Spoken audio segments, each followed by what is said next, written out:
Hello, my name is Hasan Sorrells, and this is the Leadership Lessons from the Great Books podcast shorts.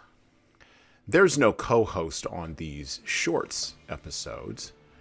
These are now around 2 to 4 minute, sometimes as long as 6 to 10 minute observations, ideas, thoughts, or rants about the literature, philosophy, psychology, and even the theology of leadership.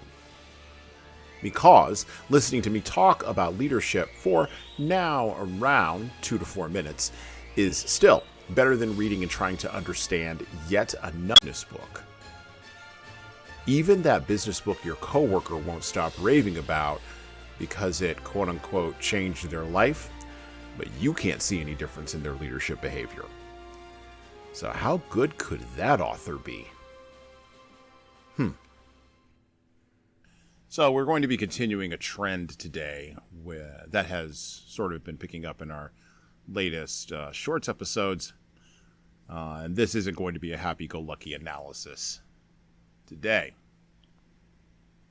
So, two average people recently attended the concert of a band that hasn't been relevant in the popular culture for at least the last 15 years. And by attending that concert, they kicked off a 3-day meme cycle on American social media because they were caught together on a Jumbotron video.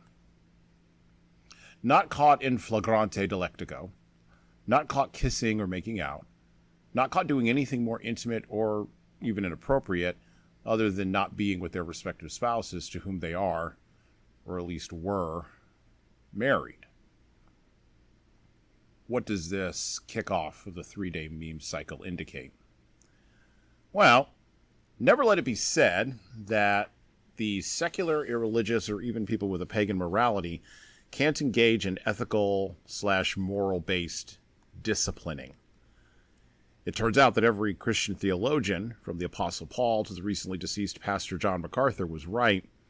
People, even people who claim to have no religious foundation for their morality whatsoever, do know the difference between what is right and what is wrong, and can spot the difference at the distance of a Jumbotron video.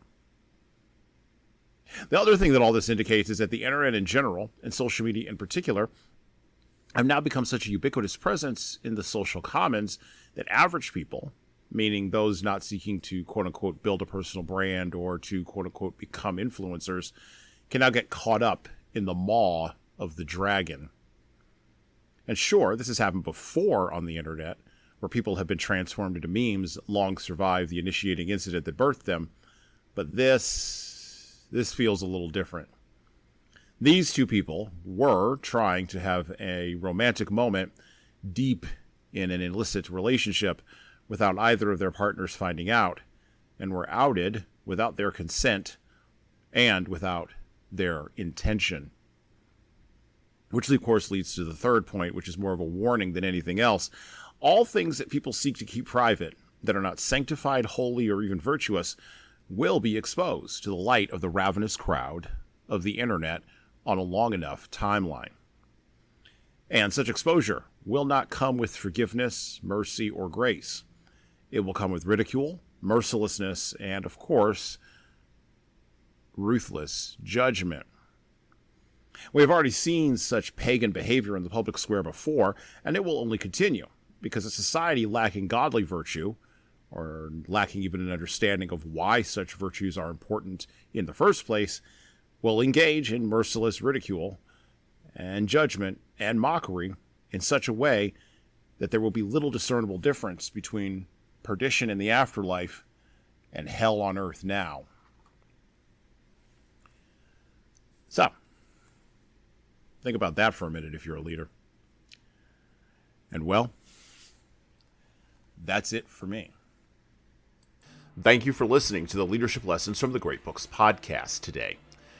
And now that you've made it this far, you should subscribe to the audio version of this show on all the major podcast players, including Apple iTunes, Spotify, YouTube Music, and everywhere else where podcasts are available.